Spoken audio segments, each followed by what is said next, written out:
I was sitting alone in my office on my birthday when my phone buzzed with a text from my mother. No celebration this year, honey.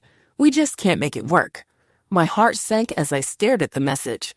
Then suddenly, the door opened and there stood Ven, my assistant, clutching a mysterious box with both hands, a smile spreading across her face that told me everything was about to change. Let me rewind a bit. My name is Taya Levinson, and I've spent the last 8 years climbing the corporate ladder at Meridian Marketing. I finally made senior director last quarter, and today, my 35th birthday, I was presenting our pitch to Arcadia Solutions, a client that would double our annual revenue if they signed. You got this, Taya, I whispered to my reflection in the bathroom mirror, adjusting my blazer and tucking a strand of hair behind my ear. The dark circles under my eyes told the story of countless late nights preparing for this moment. My phone buzzed again. This time it was Daxton, my younger brother. Yo sis, happy birthday. Wish I could be there. Gallery opening tonight. You know how it is. I did know. Daxton lived for his art. We'd grown apart over the years, me chasing corporate success, him pursuing creative freedom. Our conversations had become little more than occasional text and obligatory holiday gatherings. Thanks, Dax. Good luck tonight, I typed back, trying to ignore the twinge of disappointment. I slipped my phone into my pocket and headed toward the conference room. As I rounded the corner, I nearly collided with Ven, my executive assistant for the last 3 years. Whoa. Sorry, Taya. Happy birthday. She juggled a stack of presentation materials, somehow managing to keep everything balanced. The Arcadia team just arrived. I put them in the main conference room with coffee and those pastries they liked from last time. Ven was the kind of assistant executives dream about, always 3 steps ahead, fiercely loyal, and genuinely kind. She was younger than me by several years, but somehow often seemed wiser. You're a lifesaver, Ven. Seriously. Just doing my job, she said with a quick smile. Oh, and your sister called the office line. Said her phone was dying. Something about being stuck at the hospital with an emergency case. My stomach dropped. Of course, Finola couldn't make it either. My perfectionist older sister was always saving lives at the expense of her own personal time. I'd been hoping at least she would make the small dinner I'd planned for tonight. Right. Thanks. I squared my shoulders and plastered on my game face. Let's nail this presentation. 2 hours later, I was riding the high of success. The Arcadia team had loved our pitch, signed the contract on the spot, and even suggested expanding the scope next quarter. It should have been the perfect birthday gift to myself. But as I walked back to my office, that hollow feeling crept in again. I checked my phone, a few generic happy birthday posts on social media, but nothing from my parents since that disappointing text. I called my mother anyway. Hey, Mom, I said when she picked up. Taya, honey. Happy birthday. Rhiannon's voice sounded distracted, and I could hear clattering in the background. I'm so sorry we couldn't make the trip. This snowstorm is just dreadful, and your father's knee is acting up again. It's fine, really, I lied, settling into my desk chair. How's Dad doing? Oh, Kiernan is Kiernan. Stubborn as ever. Won't admit it hurts, but I catch him wincing when he thinks I'm not looking. You know how military men are, never admit weakness. Dad had been retired from the Army for 15 years, but some habits never died. I wish you could have made it, but I understand. The storm looks pretty bad on the news. Terrible timing, she agreed. Oh, hold on, your father wants to say hello. There was a shuffling sound, and then my dad's gruff voice came through. Happy birthday, kiddo. Sorry we couldn't be there. Your mother's fretting about it, but these old bones just don't handle cold like they used to. It's really okay, Dad. We'll celebrate another time. Damn right we will. Oh, and Uncle Tovin called. Said to tell you he's stuck in Nepal or some such place. His flight got delayed. That was the final blow. Uncle Tovin never missed my birthday if he could help it. He was the worldly uncle who brought exotic gifts and wild stories from his travels. Last year, he'd given me a hand-carved wooden box from Morocco that now held my most treasured keepsakes. Thanks for letting me know, Dad. Love you. Love you too, kiddo. Knock 'em dead with that presentation. Already did, I said, but the victory felt empty now. After hanging up, I noticed the office had grown quiet. Most of my colleagues had already left for the day. No one had mentioned my birthday, not even a cursory acknowledgement. I shouldn't have been surprised. I wasn't exactly the type to broadcast personal information around the office. I pulled the Arcadia contract toward me, determined to lose myself in work rather than wallow in self-pity. Maybe I'd order takeout later, open a bottle of wine, and binge-watch something mindless. A solo celebration for a milestone birthday. Pathetic? Maybe. But it was better than sitting around feeling sorry for myself. A knock at my door interrupted my thoughts. It was Mira from accounting. Heading out, Taya? Congrats on landing Arcadia. That's huge. Thanks, Mira. Have a good night. You're not leaving? I gestured at the papers spread across my desk. Got a few things to wrap up. She nodded, clearly not surprised that I was working late again. Don't stay too long. Whatever it is, it can wait until tomorrow. After she left, the silence felt even heavier. I glanced at the photo on my desk, a 5-year-old picture of my family at Fenola's medical school graduation. We were all smiling, arms around each other. When had we become so distant? When had my birthday turned from a day of celebration to just another workday with a few obligatory texts? By 7 o'clock, I'd run out of tasks to keep me occupied. I was just about to pack up when my phone buzzed with several notifications in rapid succession. 3 missed calls from Ven and a cryptic text, "Don't leave the office. Emergency situation developing." We'll explain soon. My heart rate picked up. Ven wasn't the alarmist type. If she said emergency, she meant it. I tried calling her back, but it went straight to voicemail. What kind of emergency would keep me at the office? Was something wrong with the Arcadia contract? Had there been an accident in the building? As I sat there debating what to do, I heard footsteps in the hallway. Then my office door swung open without a knock. There stood Ven, slightly out of breath, holding a large, beautifully wrapped box in her arms. Her eyes were bright with excitement, and that mysterious smile on her face made my stomach flip with anticipation. "Sorry to keep you waiting," she said, stepping into my office. "But I promise it'll be worth it." "Sorry to keep you waiting," Ven said, stepping into my office. "But I promise it'll be worth it."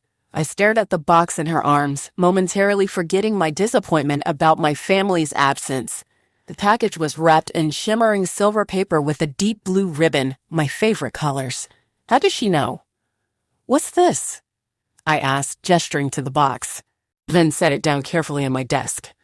"Just a little something for your birthday." I couldn't let today pass without some recognition. "You've been working so hard on the Arcadia pitch for months." I felt a lump forming in my throat. After all the letdown messages from my family, this small gesture hit me harder than I expected. I ran my fingers along the ribbon, buying time to compose myself. "You didn't have to do this," I said finally. "Open it," Ven urged, her excitement palpable. She perched on the edge of my desk, watching expectantly. I carefully untied the ribbon and removed the wrapping paper, revealing a sleek white box. Inside was a beautiful leather-bound planner with my initials embossed in gold on the cover. "Ven, this is gorgeous," I breathed, running my fingers over the buttery leather.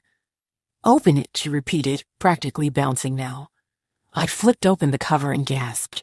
Tucked inside the front pocket was an envelope containing 2 tickets to the Hamilton show that had been sold out for months. "How did you get these?" "I tried for weeks," I exclaimed, genuinely shocked. Ven grinned. "I have my ways. My cousin works at the theater. I figured after landing Arcadia, you deserved a night off." I was speechless. In the 3 years Ven had worked for me, we developed a good professional relationship, but this level of thoughtfulness caught me completely off guard. "I don't know what to say," I admitted. "Say you'll actually use them? The show's next Friday. I thought maybe you could take your sister or your mom once the weather clears up." The mention of my family brought the disappointment rushing back. I set the planner down and sighed. "Thank you, seriously. This is the nicest thing anyone's done for me today." Ven's smile faltered. "No one else got you anything? Not even your family?" I shrugged, trying to appear more nonchalant than I felt. They all had their reasons. Finola's stuck at the hospital, Daxton has his gallery opening, and my parents can't drive in the snow. Uncle Tuvin's flight from Nepal got delayed. It's just bad timing. On your 35th birthday? That's not just bad timing, that's cosmically unfair, Vin said, frowning. What are your plans for tonight, then? Takeout. Wine. Maybe a movie, I said, gesturing vaguely. Nothing special. Vin checked her watch and bit her lip, seeming to make a decision. Look, I know this is totally crossing a professional boundary, but I can't let you spend your birthday alone with takeout. Let me at least take you out for a proper dinner. There's that new place downtown, Elysium. I heard they have amazing cocktails. I was touched by the offer, but hesitant. That's really kind, but you don't have to. I want to, she interrupted. Unless you'd rather be alone, which I completely respect. The thought of going back to my empty apartment suddenly seemed unbearably depressing. Actually, dinner sounds great. Just let me finish up a few things here. Perfect. Vin seemed genuinely pleased. I need to run a quick errand anyway. Meet you in the lobby in 30 minutes? I nodded, and she hurried out, pulling her phone from her pocket as she went. I turned back to my desk, feeling a little lighter than before. Maybe this birthday wouldn't be a complete write-off after all. As I tidied up my workspace, my phone buzzed. It was Rhiannon again. Hey, Mom, I answered. Honey, I just wanted to check in. Did you have a good day? How did the presentation go? It went great, actually. They signed on the spot. That's wonderful. I knew you'd knock their socks off. Listen, your father and I feel terrible about not being there today. It's fine, really, I said, surprised to find I meant it more than before. My assistant got me tickets to Hamilton, so the day is looking up. Your assistant? That's thoughtful, my mother said, with an odd note in her voice I couldn't quite place. Yeah, Vin's taking me to dinner, too. At least someone remembered my birthday, I added, not quite keeping the edge from my voice. There was a pause on the line. Taya, you know we wanted to be there. We all did. I know. Sorry, that wasn't fair. Well, I'm glad you're not spending the evening alone, she said, that strange tone still present. Have fun at dinner. Thanks, Mom. After hanging up, I gathered my things and headed to the restroom to freshen up before dinner. As I reapplied my lipstick, I studied my reflection. 35. When did that happen? I didn't feel like I was in my mid-30s. Shouldn't I have more figured out by now? Sure, my career was on track, but my personal life was essentially non-existent. My last relationship had ended over a year ago, and I'd been too busy with work to even consider dating again. When I reached the lobby, Vin was already waiting, her coat draped over her arm and a small gift bag in her hand. One more thing, she said, handing me the bag. Can't have her birthday without cake. Inside was a gourmet cupcake from my favorite bakery across town. You went all the way to Sweet Somethings? That's like a 30-minute drive. That's where the errand took me, she admitted. The traffic was worth it, though. Their red velvet is legendary. As we stepped outside, the cold air hit me like a slap. The snow was coming down harder now, large flakes swirling in the glow of the streetlights. Are you sure you want to go out in this? I asked, gesturing to the increasingly treacherous conditions. The roads looked terrible. Vin pulled out her phone. Maybe we should reconsider Elysium. It's all the way downtown, and in this weather. She tapped at her screen, then looked up with a smile. I have a better idea. There's a little bistro just 2 blocks from here. We can walk. Lead the way, I said, grateful for her quick thinking. As we trudged through the snow, I felt my phone vibrate in my pocket. It was a text from Daxton. Hey sis, how's the birthday going? Exhibition's about to start. Wish you could see it.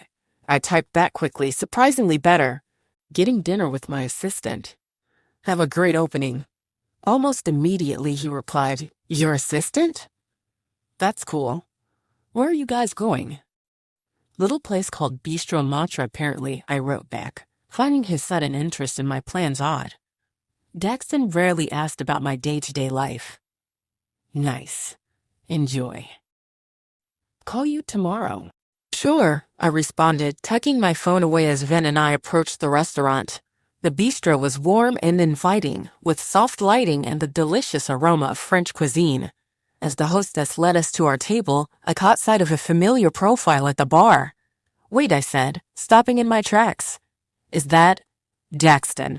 My brother turned, his expression a mixture of surprise and what looked strangely like guilt. "Taya, what are you doing here?" he asked, standing up quickly. "I could ask you the same thing," I said, confusion washing over me. "Aren't you supposed to be at your gallery opening right now?" "I could ask you the same thing," I said, confusion washing over me. "Aren't you supposed to be at your gallery opening right now?" Daxton's eyes darted to Ven, who suddenly became very interested in examining the menu. Something was definitely off. Daxton ran a hand through his artfully tousled hair.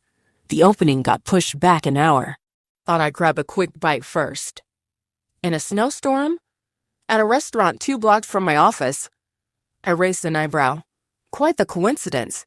The bistro hostess stood awkwardly beside us, menus clutched to her chest. "Would you prefer to be seated together?" she offered. Before I could respond, a voice called out from across the restaurant, "Daxton!" "Did you order?" The voice cut off abruptly as Finola emerged from the restroom hallway, stopping dead in her tracks when she saw me. "Taya," I felt like I'd stepped into some bizarre alternate reality. "Finola? What happened to the hospital emergency?" My sister, usually the picture of composure, looked uncharacteristically flustered. She was wearing a cocktail dress, not hospital scrubs, and her hair was styled elegantly rather than pulled back in her usual practical ponytail. Well, it resolved quicker than expected," she stammered, glancing at Daxton, who winced. I turned to Ven, who was now studying the ceiling with intense fascination. "Did you know about this?" Ven opened her mouth, closed it, then sighed. "Maybe we should all sit down?" The hostess, clearly sensing the tension, quickly led us to a table in the corner. As we settled in, an uncomfortable silence fell over the group. I looked from face to face, waiting for someone to explain. "Okay, what's going on?" I finally demanded. "You're all acting weird." Daxton and Finola exchanged glances. Ven fidgeted with her napkin. "Oh my God," I said as realization dawned. "You're all in on something, aren't you?" Finola, ever the responsible one, spoke first. "It wasn't supposed to happen like this. We had a plan." "A plan for what?" The restaurant door opened, letting in a blast of cold air, and to my utter astonishment, my parents. Rhiannon was shaking snow from her coat, while Kiernan stamped his boots on the mat. When my mother looked up and saw us all at the table, her eyes widened in horror. "Oh no," she whispered loudly enough for us to hear. "We're too early, aren't we?" Daxton dropped his head into his hands. Finola closed her eyes, looking pained. Vin bit her lip, clearly trying not to laugh. My father, oblivious to the tension, waved cheerfully. "Surprise." "Dad!" Finola and Daxton exclaimed in unison. Rhiannon hurried over, Kiernan following behind her. "This isn't how it was supposed to happen," she said, distress evident in her voice. "Ven, you said 8:30. "Wait," I interrupted, holding up my hands. "You all know each other? Mom, you've met Vin before." My mother had the grace to look sheepish. "Well, yes. She contacted us about a month ago to plan your birthday surprise." I turned to my assistant, who gave me an apologetic smile. "Surprise?" she offered weakly. The pieces started falling into place. So there was no snowstorm emergency, no hospital crisis, no gallery opening tonight? "There was definitely a snowstorm," Kiernan pointed out helpfully, "just not bad enough to keep us away. And I did have a hospital shift," Finola added. "I swapped with Dr. Mendoza last week so I could be here." "My exhibition opens next Thursday," Daxton admitted. I might have fudged the date a little. I sat back trying to process it all. So all those excuses, all those messages saying you couldn't make it, were to throw you off the scent, Rhiannon finished, sliding into a chair next to me. "We wanted it to be a complete surprise, and it would have been," Ven said, "if the plan had gone as scheduled. You were supposed to think we were just having a casual dinner, and then at 8:30 your family would coincidentally show up at the same restaurant." "But then we ran into Daxton at the bar," I said, understanding now. "And I panicked," my brother confessed. "I'm a much better artist than actor." I looked around the table at my family, the same family I'd been feeling so disconnected from just hours earlier. I can't believe you all did this. It was mostly Vin's doing, Finola said. She organized everything. Said you'd been working too hard and deserves something special for your 35th. I turned to my assistant, who shrugged modestly. I just made a few phone calls. Your family did the hard part, keeping the secret. Some of us better than others, Rhiannon said, giving my father a pointed look. What? I didn't blow the surprise, Kiernan protested. They were already all sitting together when we walked in. And Uncle Tovin? I asked. Is he really stuck in Nepal? My mother laughed. No, The restaurant door flew open once again, and there stood Uncle Tovin in all his eccentric glory, wearing a colorful Nepalese hat and carrying a large, oddly shaped package wrapped in foreign newspaper. Did I miss the surprise? He boomed, his voice carrying across the entire restaurant. Several diners turned to stare as Tovin strode toward us, dropping his package on the table with a thud. Just a grand finale, Daxton said dryly. Uncle Tovin pulled me into a bear hug that lifted me out of my chair. Happy birthday, my favorite niece. I'm your only niece, I laughed, returning the hug. Semantics. He released me and gestured to the package. Open it. I carried this all the way from Kathmandu. So you actually were in Nepal? I asked, starting to unwrap the newspaper. Of course. Where else would I find a genuine hand-carved Himalayan, maybe save the gifts for after dinner? Pence adjusted gently, noticing the restaurant manager's concerned expression at the growing noise and chaos at our table. Excellent point, young lady, Tovin agreed, taking a seat and immediately waving down a server. A round of champagne for the table. We're celebrating a very special birthday. As the waiter hurried off to fetch champagne, I looked around at the faces of the people I loved most in the world, all gathered together despite the snow, despite their busy lives, despite everything, all for me. The hollow feeling that had plagued me all day was completely gone, replaced by a warmth that had nothing to do with the restaurant's heating. I still can't believe you all pulled this off, I said, shaking my head in wonder. We almost didn't, Finola admitted, if you hadn't decided to go to dinner with Vin tonight. Which wasn't part of the original plan, Vin added. I improvised when I saw how sad you looked about spending your birthday alone. The real surprise was supposed to be back at your apartment. My apartment? I turned to her puzzled. What's at my apartment? The table suddenly went quiet. My family members exchanged glances again, that same conspiratorial look I'd noticed earlier. What? I pressed. There's more? Daxton cleared his throat. Well, let's just say dinner isn't the only surprise we had planned for tonight. The box, I said suddenly, remembering. The box you were carrying when you came into my office. That wasn't just the Planner and Hamilton tickets, was it? Vin smiled mysteriously. The box was just the beginning. There's something much bigger waiting for you after dinner. What is it? I asked, curiosity burning now. If we told you, it wouldn't be a surprise, Rhiannon said, squeezing my hand. You'll just have to wait and see. The champagne arrived and Kiernan stood to propose a toast. As glasses clinked and laughter flowed, I couldn't help wondering what could possibly be waiting at my apartment that required all these elaborate deceptions. Whatever it was, I had a feeling this birthday was about to become unforgettable. Dinner flew by in a whirlwind of stories, laughter, and more than a few embarrassing childhood memories that my family seemed all too eager to share with Vin. And then, Rhiannon said, wiping tears of laughter from her eyes, little Taya stood up in the middle of the church service and announced that she wanted to be a penguin when she grew up. Mom, I groaned, but I couldn't stop smiling. I was 4. A penguin specifically, Daxton added helpfully. Not just any bird. She had standards even then. Vin was clearly enjoying herself, taking mental notes of all this new ammunition. This explains so much about your management style, she teased. Uncle Tovin launched into another tale about my teenage rebellion phase, which apparently seemed much more dramatic in his retelling than I remembered it. As he gestured wildly, nearly knocking over his 3rd glass of champagne, I caught Finola checking her watch. Are we keeping you from something? I asked. No, she said quickly. Too quickly. Just, keeping track of time. Daxton kicked her under the table, not at all subtly. What my socially graceless sister means, he said, is that we should probably think about heading out soon, weather and all.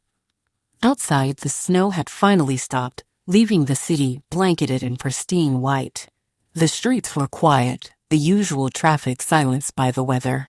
We should get you home, Finn said, helping me into my coat. It's been a long day.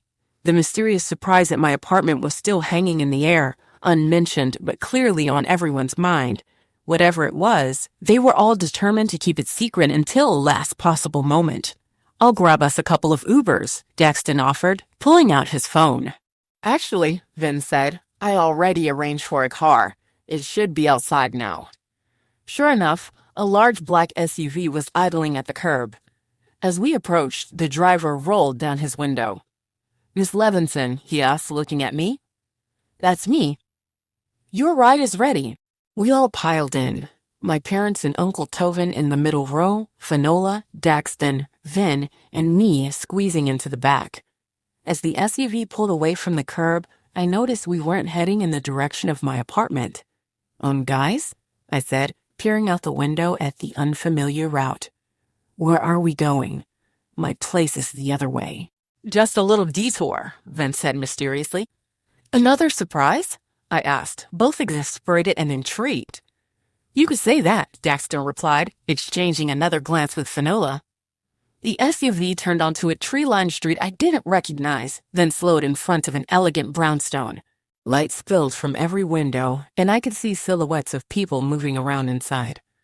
Whose house is this? I asked, confused. You'll see, Rhiannon said, unable to contain her excitement any longer. We filed out of the vehicle and up the steps to the front door. Vin produced a key to a house I'd never seen before, and unlocked the door. The sounds of music and conversation spilled out as the door swung open.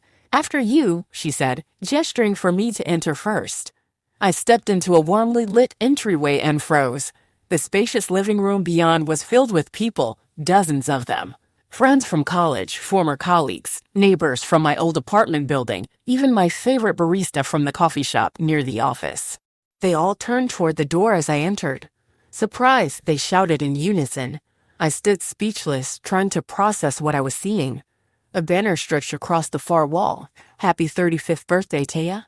Tables laden with food and drinks lined the walls. In the center of the room stood a 3-tiered cake, elegant and clearly professional.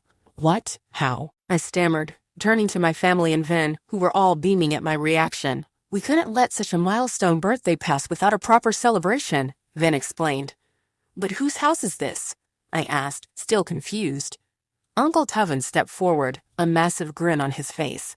Well, that's the other surprise. He reached into his pocket and pulled out a small velvet box, not the large package from the restaurant, but something much smaller. He pressed it into my hand.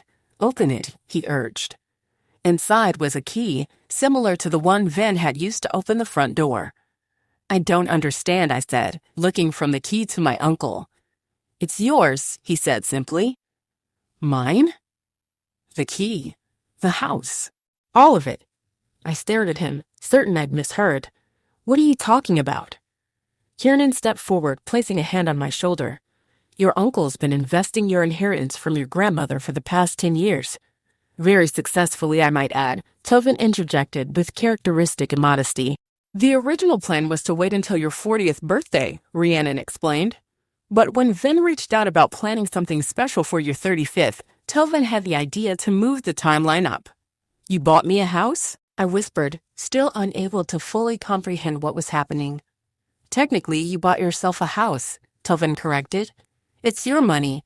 I just managed it, and found the property, and negotiated the deal, and coordinated with your family and friends to fill it with people who care about you for your birthday.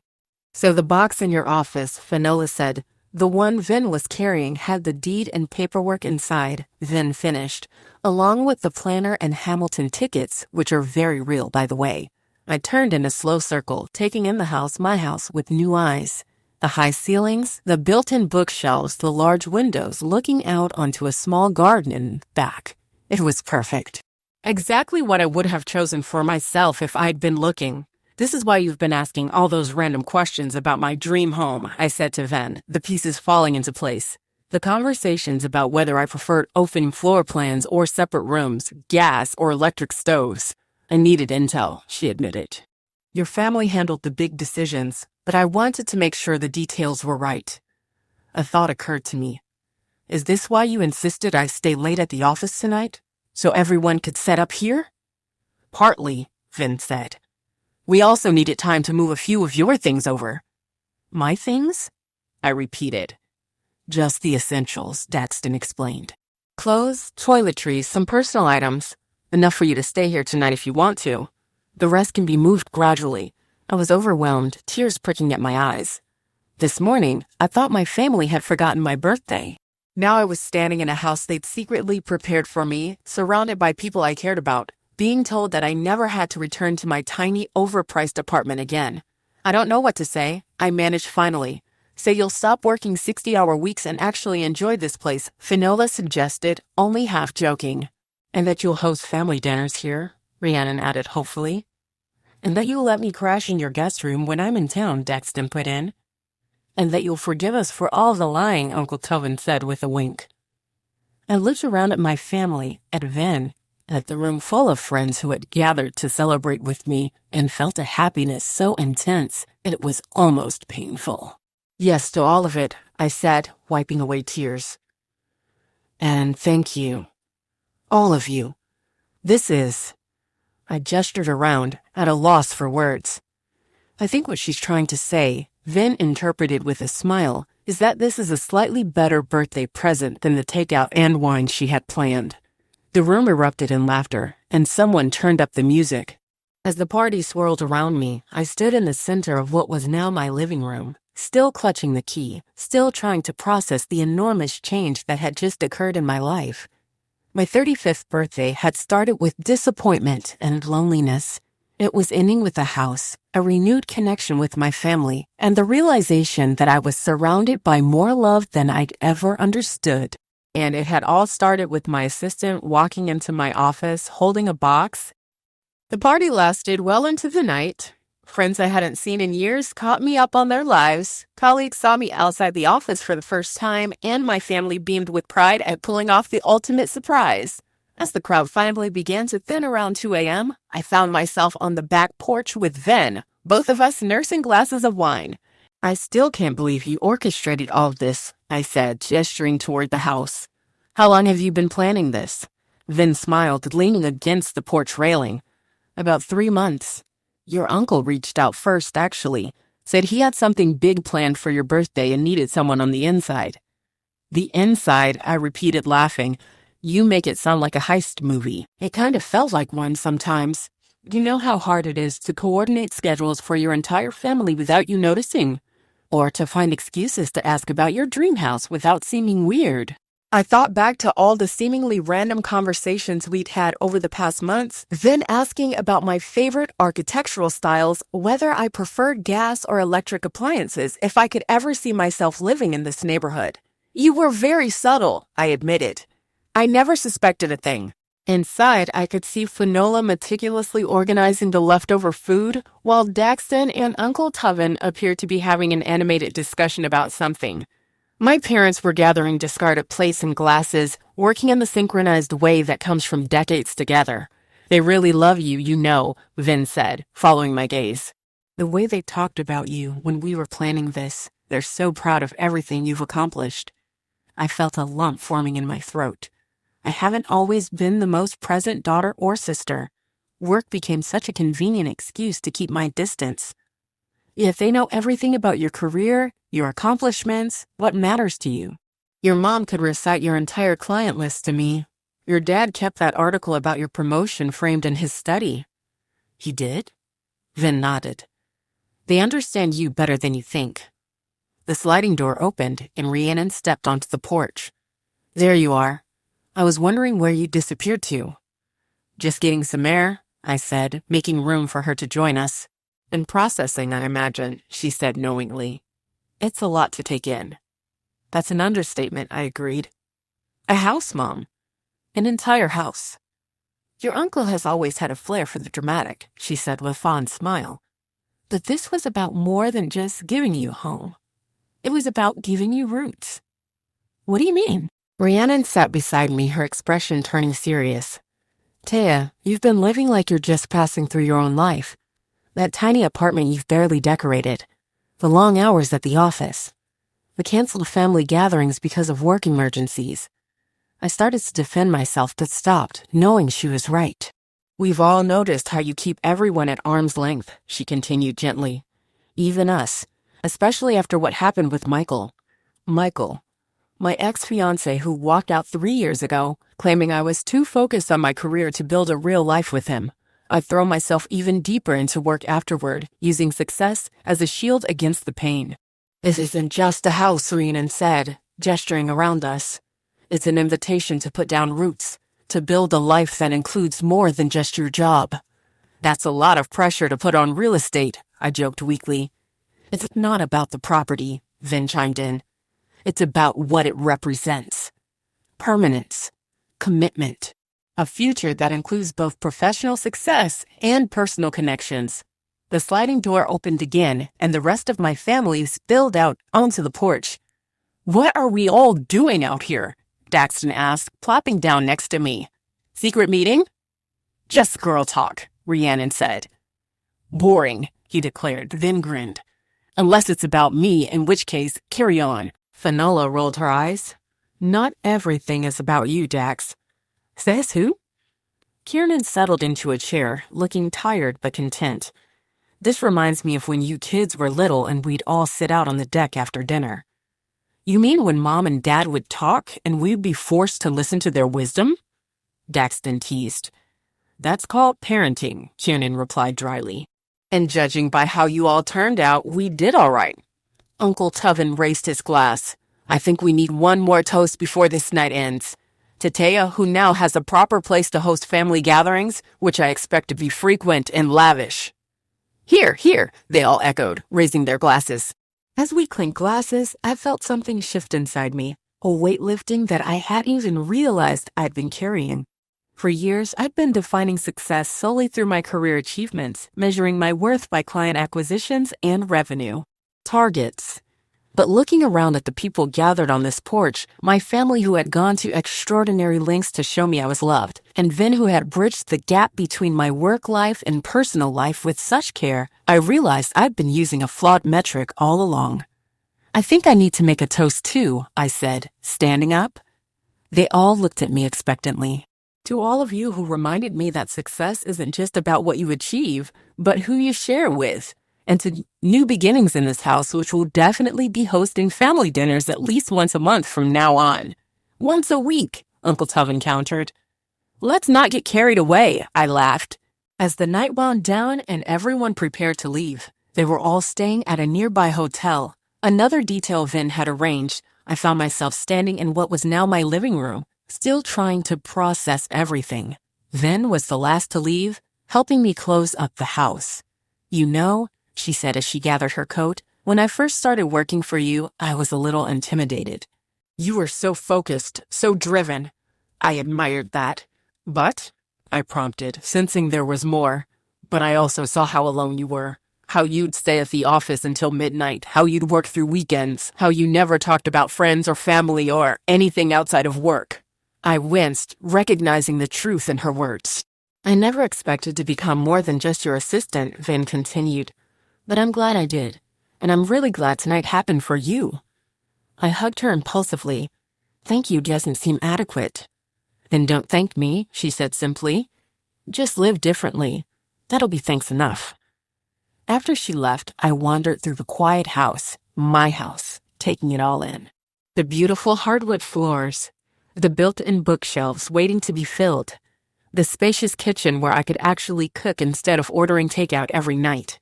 In my bedroom, I found my pajamas already unpacked and laid out on the bed, another thoughtful detail. On the nightstand was a framed photo I didn't recognize. I picked it up and felt tears spring to my eyes. It was a picture from at least 20 years ago, all of us at the lake house we used to visit every summer. Daxton and I were building a sandcastle while Finola read a book nearby. My parents stood at the water's edge, arms around each other, watching us. Uncle Tuvin was captured mid-leap off the dock, frozen in a moment of joy. I set the photo back on the nightstand and climbed into bed, suddenly exhausted but happier than I'd been in years. As I drifted toward sleep, I thought about the journey that had brought me here, from that lonely moment in my office when I thought everyone had forgotten my birthday, to the realization that they had in fact been planning the most meaningful celebration possible. And it all started with a text saying no celebration this year, and then my assistant walking into my office holding a box. A box that contained not just a deed to a house, but an invitation to a different kind of life. Tomorrow would be the first day of that new life. And for the first time in a very long time, I couldn't wait to see what it would bring. And that's how I ended up with this house, I said, gesturing around my living room, now fully furnished and lived in. All because my assistant walked into my office holding a mysterious box. Across from me, Michael, my ex-fiancé, sat in stunned silence, his coffee untouched. That's quite a story he finally managed. I hadn't planned on inviting Michael over when he called last week asking to meet. But somehow it felt right to show him the new life I'd built, not out of spite or to prove anything, but as a way of closing a chapter. I still can't believe Vin pulled all that off, he said, shaking his head. She always seemed so, I don't know, formal when we met her. There's a lot more to her than being efficient with spreadsheets, I replied. She's actually coming over for dinner tonight, along with Daxton and a friend of his from the art world. Michael nodded, taking this in. You're different, he observed after a moment. How so? You seem present. When we were together, even when you were physically there, your mind was always at work. Always planning the next moves, the next client, the next pitch. I couldn't deny it. You weren't wrong about that. About a lot of things, actually. The doorbell rang, saving us from awkward territory. That'll be the caterer dropping off the food for tonight, I explained, standing up. Monthly family dinner tradition now. As I walked Michael to the door after the caterer left, he paused on the threshold. I'm happy for you, Tia. Really. This suits you, all of it. Thanks. I'm happy too. Happier than I've been in a long time. After he left, I turned back to my home, still a novelty to think of it that way, and felt a surge of contentment. The dining table was set for 7. Fresh flowers sat in a vase that Finola had brought last time. Daxton's painting hung prominently over the fireplace. A framed photo of Vin and me at the Hamilton show stood on the side table. My phone buzzed with a text from Rhiannon. On our way. Dad's bringing his famous apple cobbler. I smiled and texted back a heart emoji, then wandered to the kitchen to check on the catering delivery. As I arranged the food, I thought about how much had changed in 6 months. I'd cut back my hours at work, delegating more to Vin, now promoted to associate director, and a new assistant. I'd started reconnecting with old friends. I'd even gone on a few dates, though nothing serious yet. But the biggest change wasn't my schedule or my address or even my social life. It was the walls I'd torn down, the emotional distance I'd maintained for so long out of fear that success and close relationships couldn't coexist. The house was just a house. Beautiful, yes. Mine, wonderfully, yes. But in the end, just a structure of wood and stone and glass. The real gift had been the reminder that I was more than my job title, more than the accounts I managed or the presentations I nailed. That I was someone's daughter, someone's sister, someone's friend. That I was Taya, not just Senior Director Levinson. As I heard cars pulling into the driveway and voices approaching the front door, I thought back to that moment 6 months ago, sitting alone in my office on my birthday, convinced everyone had forgotten me, feeling hollow despite my professional success. And then my assistant walked in, holding a box that would change everything. Not because of what it contained, but because of what it represented, the love of my family, the loyalty of a friend, and the key to remembering who I really was and what actually mattered. The doorbell rang. I took a deep breath, smiled, and went to welcome my family home.